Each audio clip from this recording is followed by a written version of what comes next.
Time now for sports on 104.7 The Cave. Here's Ned Reynolds. Mike, the intern, Ned Reynolds, back in the studio. It's Monday morning. We've got a high school baseball state championship on the menu. Who's involved? All week long. It goes on down at Ozark Mountain Stadium, just off Highway 65, a little bit north of Ozark. And this is it, folks. This is the state championships. They've been here, obviously, before, and will continue to be here. The contract has a while to go. Today, it begins with the Classes 1 and 2 competition.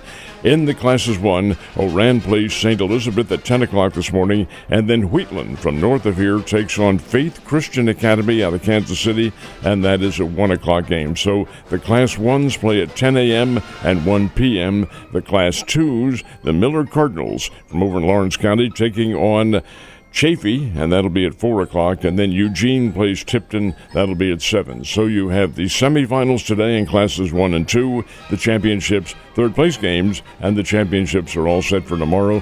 Then it's 3 and 4 on Wednesday and Thursday, and 5 and 6 on Friday and Saturday. Should be a lot of fun and some great baseball. You're absolutely right about that, and good luck to all the guys involved in that one. Speaking of dudes, he just keeps winning tournaments, man, and he is having one hell of a year.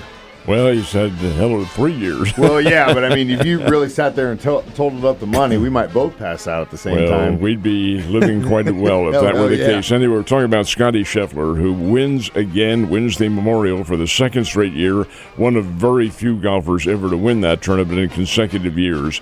And this guy is really something else, folks. He had 3 rounds of 70 and 1 of 68. You talk about consistency, that's what does it.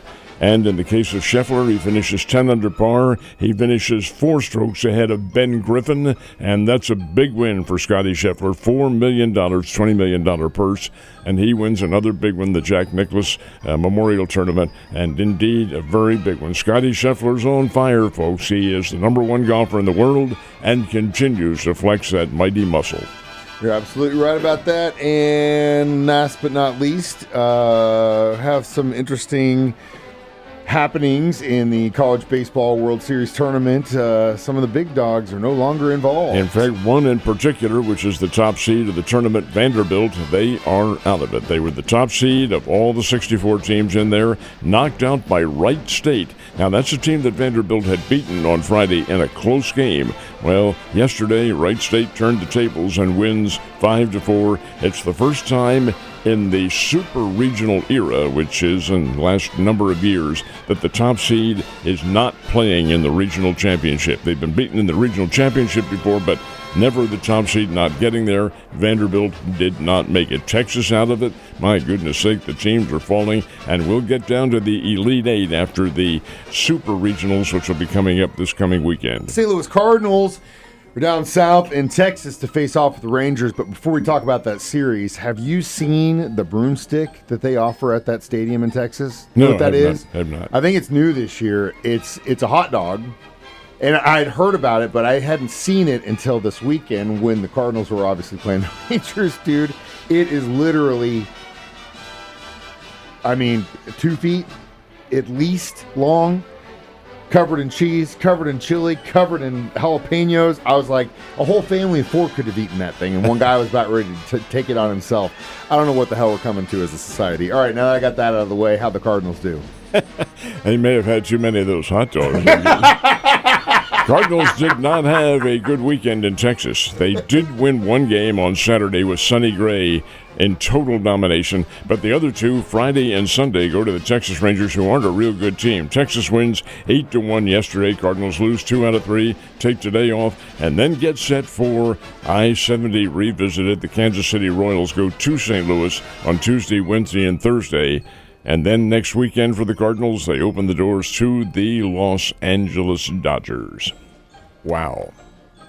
Man, they've got a tough road. What about the Royals? How are they doing? They've got to be kicking themselves over a loss yesterday. They fell to the Detroit Tigers 1-0, and this is despite the fact that Kansas City got 9 hits. They out-hit Detroit 9-4. and yet they don't score any runs. And how did the winning run in the game score in the third inning? Scored on a wild pitch by Chris Bubich. And that was it. No more scoring. Kansas City's lack of consistent offense really came back to haunt them in this game. This is a great chance to make up ground on the Tigers. The Royals did get a win, but not yesterday. Detroit wins it 1-0, and now the Royals take the day off and then head on over to St. Louis to take on the Cardinals. Now, the Springfield Cardinals closed their series with the Northwest Arkansas Naturals last night, and Springfield did it on 4 hits, won 5-4. And indeed, they'd say you've got to bite and scratch to get those wins, and the Springfield Cardinals did it. They now head on the road going down to Frisco, Texas. Might see those guys in the postseason. I have a feeling. Springfield Cardinals. Well, they're not in the running right now, and yet they are in the running because everything is so close. And the way the Texas League has their championship, it's halves, and still more of the first half of the season still to go. That'll be ending probably around the latter part of June.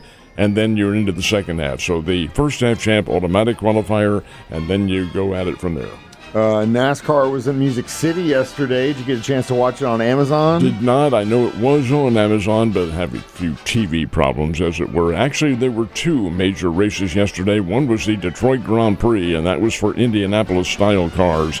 And 26-year-old Kyle Kerwood gets the win. Kyle Kerwood, he's out of Jupiter, Florida, and he was 6th at the Indianapolis 500. He wins the Detroit Grand Prix. The NASCAR race was in Nashville, Tennessee, at the brand-new Nashville Superspeedway. Oh, my goodness, they ran the Cracker Barrel 400, and Ryan Blaney gets the win, with Carson Hosaber finishing in second place. Big crowd. They had a sellout in Nashville, and it was a very big deal. But the winner's Ryan Blaney. That track looked incredibly nice. Oh, it's beautiful. I mean, I definitely want to check that out next time I'm in Nashville. Ned, you have a great day, and I will see you tomorrow.